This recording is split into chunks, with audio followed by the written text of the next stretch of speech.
All right, it is now my pleasure to introduce our next presenter.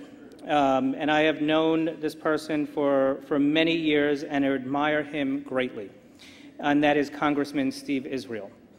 And let me just tell you a little bit about Congressman Steve Israel and what he means to us in the LGBT community. Let me just give you just a brief snippet of what Steve has done for the LGBT community. First, on the issue of marriage equality. In 2004, Congressman Israel spoke out strongly and voted against a constitutional amendment to ban gay marriage. He said on the House floor, yes, that's definitely worthy of applause,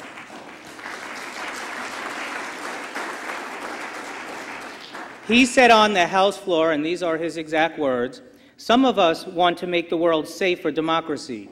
Others want to make this world safe for hypocrisy.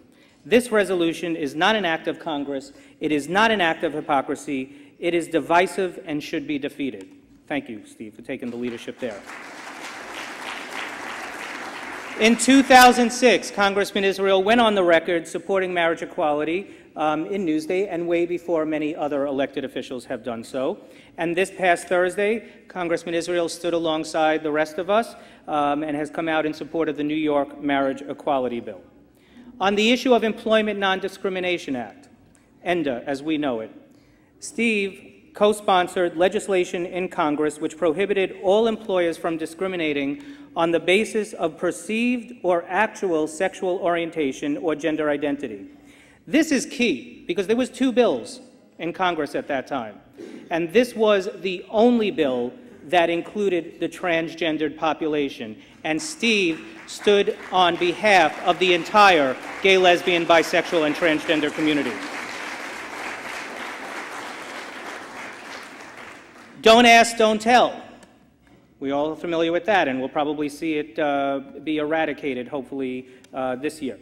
Steve was a strong advocate for overturning Don't Ask, Don't Tell as a member of the House Armed Services Committee.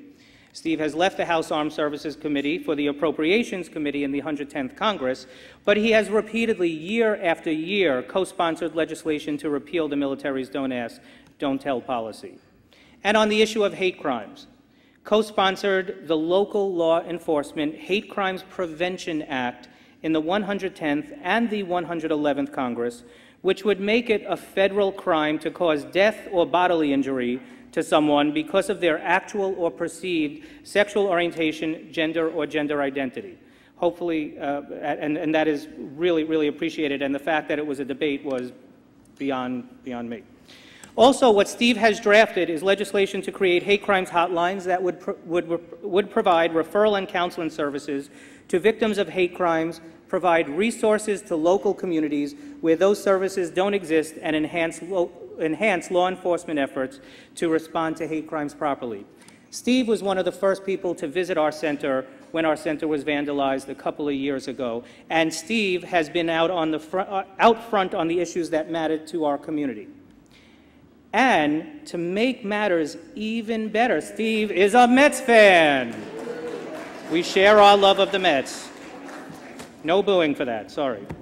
So please help me welcome a great leader, a great advocate, and a great friend to us all, Congressman Steve Israel. Thank you very much. Thank you so much. How about a big hand for David Kilnick and everybody associated with Legally.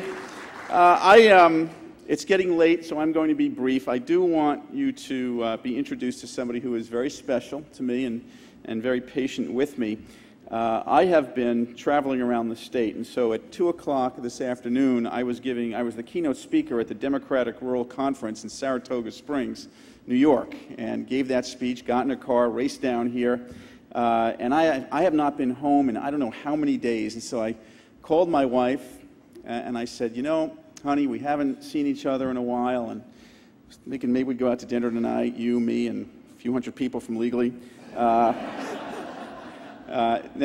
I am so proud of her for so many reasons, but here's one reason that you should be proud of her. She is a Suffolk County Family Court judge, and she was one of the first Suffolk County Family Court judges to perform same-sex adoptions. Please welcome my wife, Judge Marlene Budd.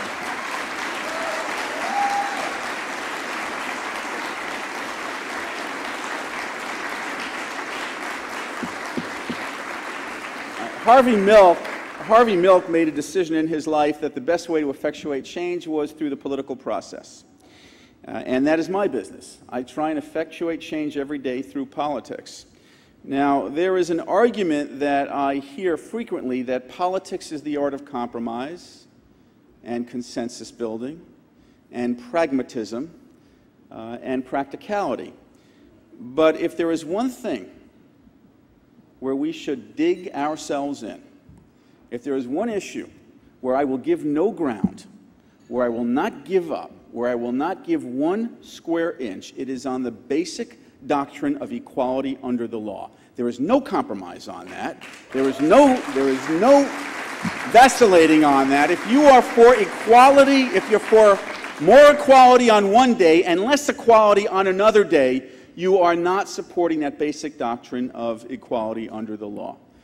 That should never be compromised for political expediency or as a matter of political strategy. So when my colleagues in the House of Representatives said that we should amend the Constitution of the United States to ban same-sex marriages because those marriages were a threat to the institution and the sacredness of marriage, I offered my own constitutional amendment to ban divorce, which is the ultimate threat to the sanctity of marriage.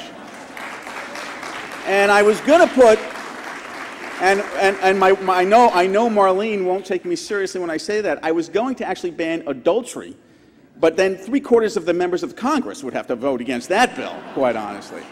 And so when my colleagues on the House Armed Services Committee gave these sanctimonious speeches about how in the global war on terror, we will pay any price, we will bear any burden, we will endure any hardship in the defense of liberty and freedom, oh, but by the way, not for gay people who may want to be in the military, I sponsored the repeal of the Don't Ask, Don't Tell resolution, and I hope that we can pass marriage equality this year in the state legislature.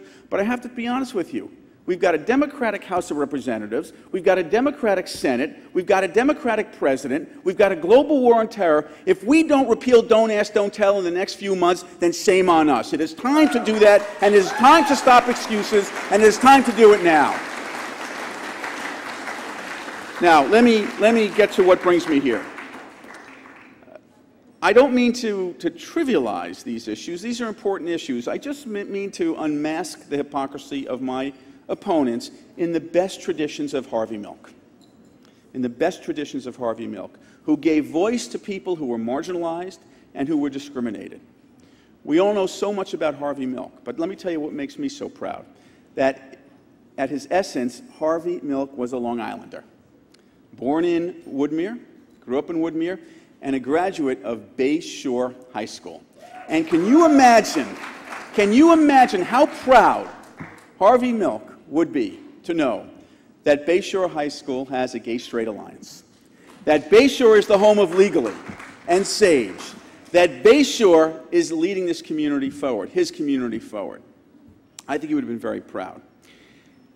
Harvey Milk, when he was assassinated, when Harvey Milk was assassinated, we lost a man but not a movement. And that movement goes on today. And it's not just a movement on the stage with David and Governor Patterson announcing the introduction of state legislation for marriage equality. And it's not just a movement that was taken to Iowa and Massachusetts and Vermont and the floor of the House of Representatives. Let me tell you where that movement is most important before I introduce our honoree. It's most important at the Bay Shore High School. It's most important at Harborfields High School. It's most important at the Norwood Avenue Elementary School. It's most important in our schools, because I want to live in a country where every child in every classroom has the most important freedom that they can ever have, and that is a freedom from fear. That every child in every classroom knows they can grow up in a place of tolerance and warmth and acceptance and embrace, no matter what their orientation. That is the basic freedom. Ladies and gentlemen, we are all here today. We have been galvanized and we have been mobilized by Harvey Milk. And accepting the recognition in his honor is his nephew, Stuart Milk. Ladies and gentlemen, please welcome Stuart Milk.